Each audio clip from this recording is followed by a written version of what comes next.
Hello, everyone. The 8th annual Walk for Life West Coast. I was here the first year, there were only 3,000 of us. There were more anti-lifers than us, and now look around.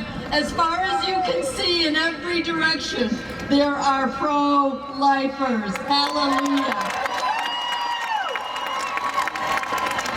I'm the co-founder of the Silent No More Awareness Campaign and president of Anglicans for Life.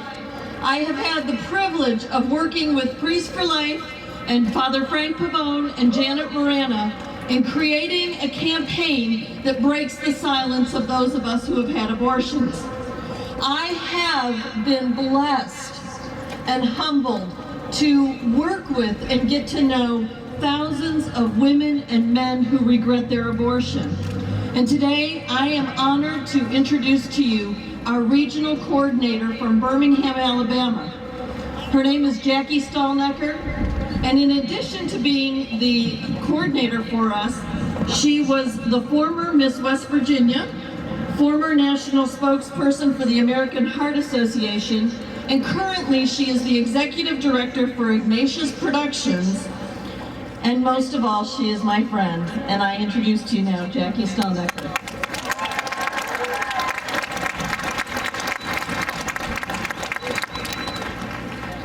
Good afternoon, West Coast.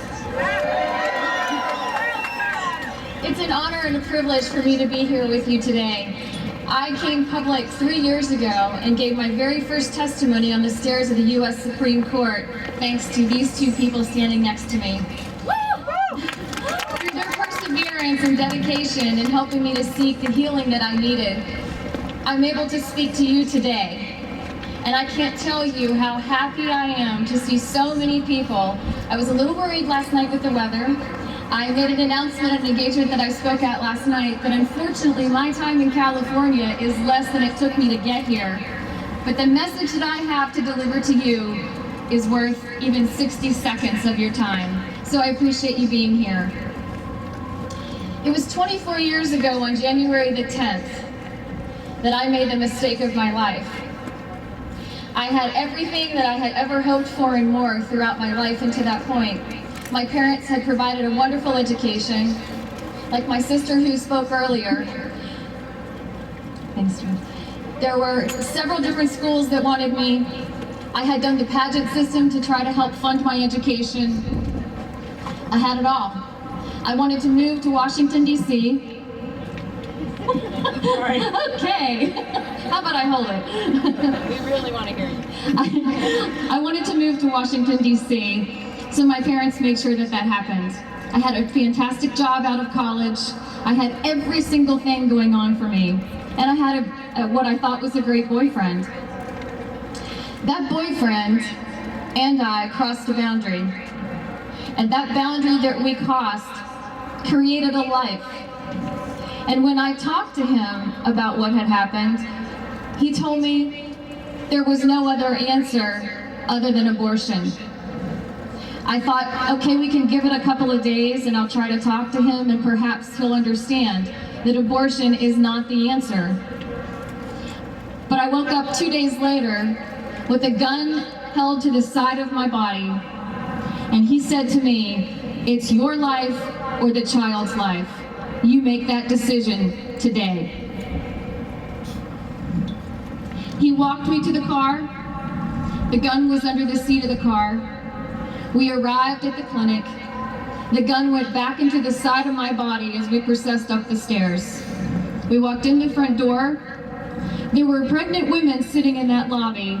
So I thought, okay, maybe now this is the opportunity. I won't have to do this. But guess what? I didn't even get to finish my paperwork before they took me back. The woman who said she was a nurse said to me, Jackie, you have a band-aided problem, and we can help you discard that problem. Because of who I knew was sitting in the lobby, I thought, I have to go through with this.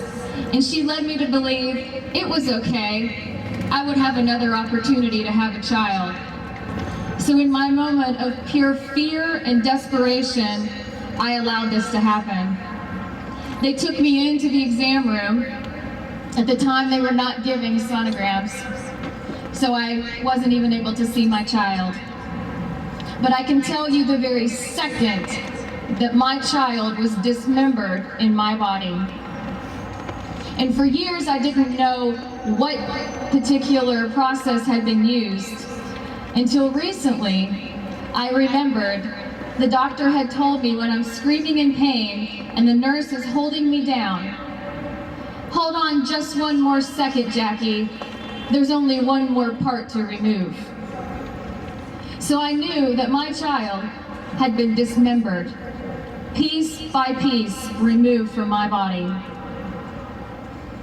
The procedure was over. I was taken back out to the lobby. No recovery time, no instructions other than if you have pain, take aspirin or go to the emergency room. I never had that opportunity because as I walked into the lobby, I realized my boyfriend wasn't there. So I thought maybe, a small chance that he had a conscience and maybe just went across the street where he had parked the car. So as I start to cross the main thoroughfare that goes through Bethesda, Maryland, I collapsed in the middle of the street. I lost 6 units of blood and ended up in the hospital for 3 days. I nearly bled to death, and there was nothing I can do about it. I held that secret for 22 years. In that 22 years, it has affected every relationship I've been involved in. I have suffered through stage 4 cancer 3 times of the uterus, and a couple of years ago had a 25-pound tumor removed from my uterus as well. I still have my uterus, but I don't have a child. My Lily Gabrielle intercedes for me in heaven. I don't know what she looks like. I don't know what color her hair is. I don't know what color her eyes are. The only thing that I have to remember her by is a nameplate that was also placed at the National Monument for the Unborn during the Freedom Rides with this man right here, Father Frank Pavone.